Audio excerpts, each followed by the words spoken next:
Hello everyone, welcome back to Gen Z learning with Nikita. आज हम continue कर रहे हैं अपना business environment rapid revision video part 2 for IGNOU MBA MMPC 3। पिछले सेशन में हमने बिजनेस एनवायरनमेंट के कुछ important and expected topics cover किए थे। जिसने वो वीडियो ना देखी हो वो ज़रूर से देख लेना। और आज के वीडियो में हम फोकस करेंगे next set of most expected exam topics, short, simple और डायरेक्ट एग्जाम के पॉइंट ऑफ व्यू से। So let's quickly start today's business environment rapid revision video without wasting a second. अब बात करते हैं इंटरनेशनल ट्रेड के एक फंडामेंटल कॉन्सेप्ट की, balance of payments and balance of trade. So balance of payments क्या होता है? बैलेंस ऑफ पेमेंट्स एक सिस्टमैटिक रिकॉर्ड होता है एक कंट्री के फाइनेंशियल या इकोनॉमिक ट्रांजेक्शन्स का with rest of the world during a year. यानी हमने कितना एक्सपोर्ट इम्पोर्ट किया, कितना पैसा आया इन्वेस्टमेंट के फॉर्म में और कितना पैसा बाहर गया, इन सब का एक रिकॉर्ड होता है बैलेंस ऑफ पेमेंट्स। ओके, अब बीओपी का स्ट्रक्चर समझ लेते हैं। बैलेंस ऑफ पेमेंट्स दो अकाउंट में डिवाइडेड होता है, current account and capital account. Okay, so सबसे पहले है करेंट अकाउंट। इसमें क्या आता है? इसमें आते हैं डे टू डे ट्रांजेक्शन्स, जैसे ट्रेड इन गुड्स, मतलब विजिबल आइटम्स जैसे कार्स, ऑयल, मशीनरी एक्सेट्रा। उसके बाद है ट्रेड इन सर्विसेज जैसे आईटी, टूरिज्म, बैंकिंग और कंसल्टेंसी। उसके अलावा रेमिटेंसेस, मतलब इंडियंस जो अब्रॉड में काम कर रहे हैं जब वो पैसा इंडिया भेजते हैं। सो ये सब चीज़ें रिकॉर्ड की जाती है करेंट अकाउंट में। ओके, उसके बाद है कैपिटल अकाउंट। यहाँ रिकॉर्ड होता है लॉन्ग टर्म फाइनेंशियल मूवमेंट्स, मतलब जैसे foreign direct investment inflows, foreign institutional investments, external borrowings और changes in foreign exchange reserves. So ये सारे long term financial movements record किए जाते हैं कैपिटल अकाउंट में। सो ये स्ट्रक्चर होता है बैलेंस ऑफ पेमेंट्स का। ओके, चलिए अब देखते हैं बैलेंस ऑफ ट्रेड क्या होता है। Balance of trade basically balance of payments का ही एक पार्ट होता है, बस इसमें सिर्फ गुड्स के इंपोर्ट्स एंड एक्सपोर्ट्स को रिकॉर्ड किया जाता है, मीन्स ओनली विजिबल आइटम्स। इसमें ट्रेड इन सर्विसेज रिकॉर्ड नहीं होता, only trade in goods. Okay, इसका सिंपल सा फॉर्मूला होता है, वो याद रख लेना, BOT is equals to exports of goods minus imports of goods. मतलब अगर एक्सपोर्ट ज़्यादा है तो ट्रेड सरप्लस में है, और अगर इम्पोर्ट ज़्यादा है तो ट्रेड डेफिसिट में है। सो ये होता है बैलेंस ऑफ ट्रेड। ओके, अब आते हैं significance of balance of payments पे, मतलब बैलेंस ऑफ पेमेंट्स इतना इंपॉर्टेंट क्यों है। सी, अगर बीओपी सरप्लस में है तो इसका मतलब है कि इकोनॉमी स्ट्रांग है और फॉरेन एक्सचेंज रिजर्व्स बढ़ रहे हैं। लेकिन अगर बीओपी कंटिन्यूसली डेफिसिट में रहे तो फॉरेन एक्सचेंज रिजर्व्स पे प्रेशर पड़ता है और रुपये की वैल्यू गिर सकती है, राइट।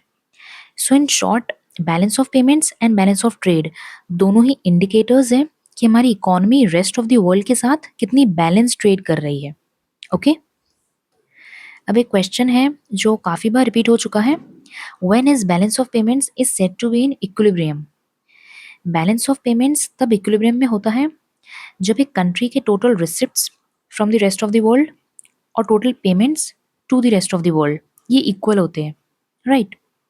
यानी जितना पैसा कंट्री में आ रहा है through exports, investments, remittances etcetera, उतना ही पैसा बाहर जा रहा है through imports, loan repayments, investments abroad etcetera. Okay, so this is when BOP is said to be in equilibrium. अब आते हैं ट्रेड फाइनेंसिंग पर। ट्रेड फाइनेंसिंग क्या होता है? ट्रेड फाइनेंसिंग बेसिकली एक ऐसा सिस्टम है जो इम्पोर्टर और एक्सपोर्टर के बीच की ट्रेड को सिक्योर और स्मूथ बनाता है। ओके, मतलब इंटरनेशनल ट्रेड में रिस्क ज़्यादा होता है क्योंकि बायर और सेलर अलग अलग कंट्रीज़ में होते हैं। कई बार पेमेंट डिले हो सकती है या बायर पेमेंट ना करे, ये सब चीज़ें ट्रस्ट इश्यूज क्रिएट करती है, राइट।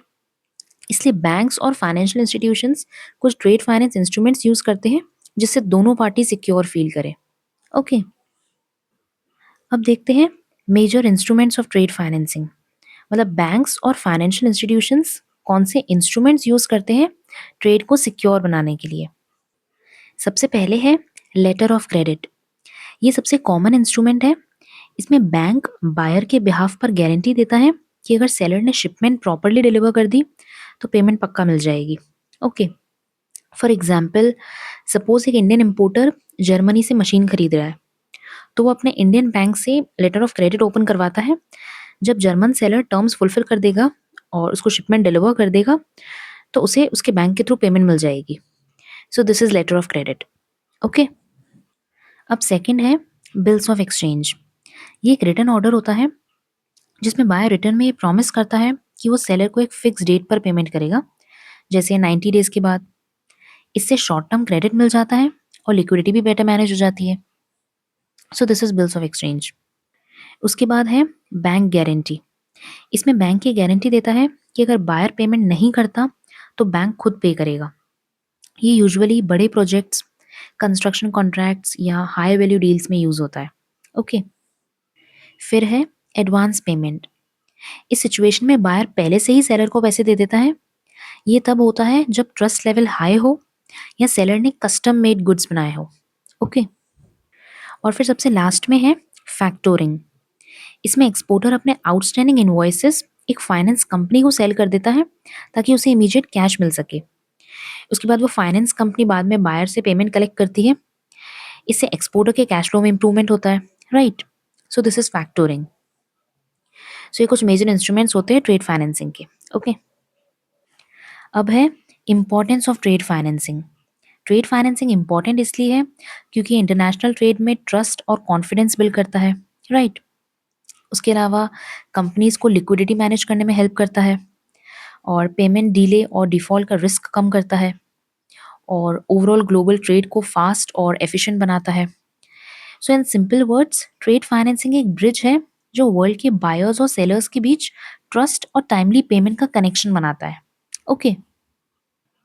अब बात करते हैं need for foreign trade. Foreign trade की ज़रूरत क्यों पड़ती है? क्योंकि रिसोर्स डिस्ट्रीब्यूशन अनइक्वल है। मतलब हर कंट्री के पास सब रिसोर्सेज नहीं होते।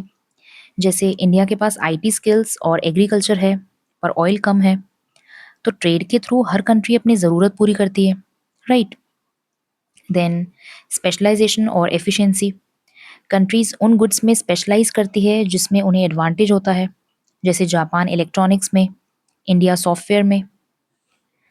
उसके अलावा better utilization of resources. Foreign trade से रिसोर्सेज का यूज़ एफिशिएंटली होता है। Then availability of goods at lower cost. Competition की वजह से गुड्स और सर्विसेज रीजनेबल प्राइस में मिलते हैं। उसके अलावा इकोनॉमिक ग्रोथ। एक्सपोर्ट्स के बढ़ने से फॉरेन एक्सचेंज आता है और इससे कंट्री की ग्रोथ होती है। Then international relations.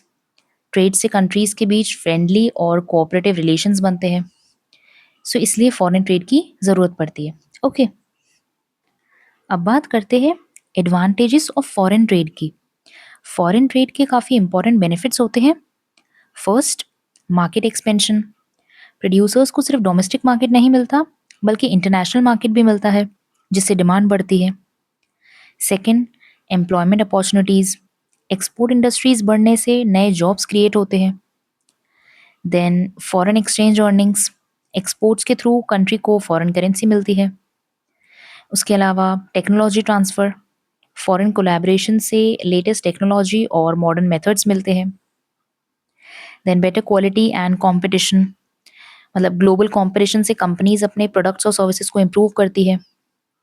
उसके अलावा प्राइस स्टेबिलिटी। फॉरेन ट्रेड से सप्लाई डिमांड बैलेंस बनता है जिससे प्राइस स्टेबिलिटी रहती है। So these are the advantages of foreign trade. Okay. उसके बाद है disadvantages of foreign trade. Foreign trade के कुछ नेगेटिव साइड्स भी होते हैं। First, dependence on foreign countries. अगर हम इम्पोर्ट्स पर ज़्यादा डिपेंडेंट हो जाए तो इससे सेल्फ रिलायंस कम हो जाती है। Second, threat to domestic industries. Cheap imported goods से लोकल इंडस्ट्रीज को कंपटीशन मिलता है, कभी कभी इससे लॉसेस भी होते हैं। उसके अलावा अनफेवरेबल बैलेंस ऑफ पेमेंट्स। अगर इम्पोर्ट ज़्यादा हो और एक्सपोर्ट्स कम तो इकोनॉमी को लॉस होता है। उसके बाद है इकोनॉमिक एक्सप्लॉयटेशन। कभी कभी डेवलप्ड कंट्रीज डेवलपिंग नेशंस का फ़ायदा उठा लेती है थ्रू अनफेयर ट्रेड। उसके अलावा कल्चरल इम्पैक्ट। मतलब फॉरेन गुड्स और लाइफस्टाइल के इन्फ्लुएंस से अपनी लोकल कल्चर और ट्रेडिशंस पर इफेक्ट पड़ता है।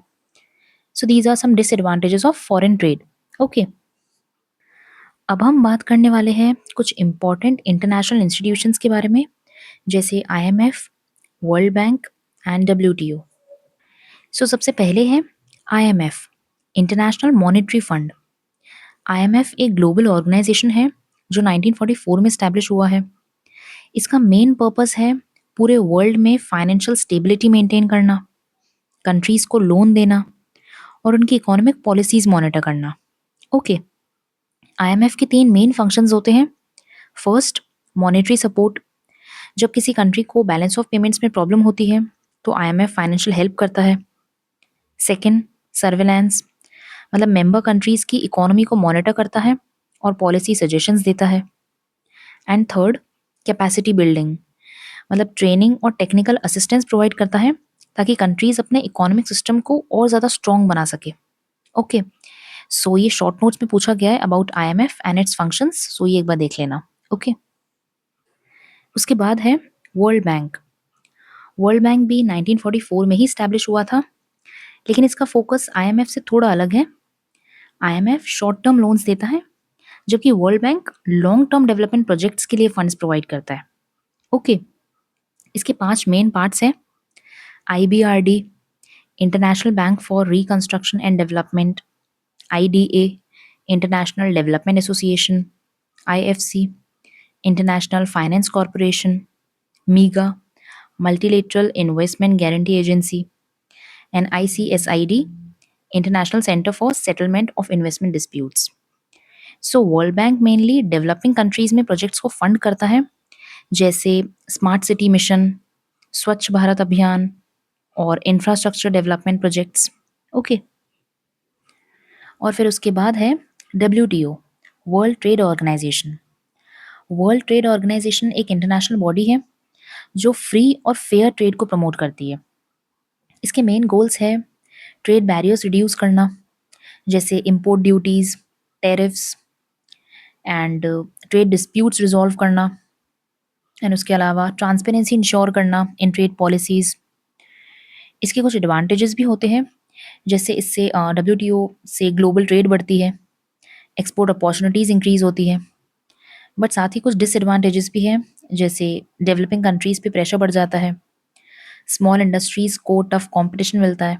ओके, सो इन कंक्लूजन हम ये कह सकते हैं IMF और वर्ल्ड बैंक फाइनेंशियल स्टेबिलिटी और डेवलपमेंट में हेल्प करते हैं, और WTO ट्रेड को ग्लोबली स्मूथ और फेयर बनाने के लिए काम करता है। ये सारे इंस्टीट्यूशंस मिलके वर्ल्ड इकोनॉमी को एक ग्लोबल नेटवर्क में कनेक्ट करते हैं।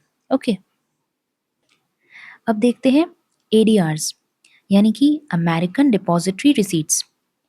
ADRs एक तरह के फाइनेंशियल इंस्ट्रूमेंट्स होते हैं जो नॉन US कंपनीज को अलाउ करते हैं अपने शेयर्स US स्टॉक मार्केट में ट्रेड करने के लिए। मतलब सिंपल वर्ड्स में, जब कोई इंडियन कंपनी जैसे इन्फोसिस या विप्रो अपने शेयर्स US इन्वेस्टर्स को सेल करना चाहती है तो वो ADRs इशू करती है, राइट। इसका मैकेनिज्म ये होता है कि इंडियन कंपनी के शेयर्स एक US बैंक के पास डिपॉजिट किए जाते हैं, देन बैंक उनके अगेंस्ट ADRs इशू करता है जो US स्टॉक एक्सचेंज में ट्रेड होते हैं। इसके बेनिफिट्स ये है कि इससे ग्लोबल विजिबिलिटी और इन्वेस्टर बेस बढ़ता है, एंड फॉरेन करेंसी इनफ्लो होता है, और कंपनी की ब्रांड इमेज भी स्ट्रांग होती है। ओके, अब देखते हैं ECBs, यानी एक्सटर्नल कमर्शियल बोरिंग्स। ECBs का मतलब है इंडियन कंपनीज जो फॉरेन सोर्सेज से लोन लेती हैं, जैसे बैंक्स, इंस्टीट्यूशंस या इन्वेस्टर्स, तो उसे ECBs कहते हैं। इसका पर्पस होता है फॉरेन करेंसी में फंड रेज करके बिजनेस को एक्सपैंड करना, इंफ्रास्ट्रक्चर डेवलपमेंट या मॉडर्नाइजेशन करना।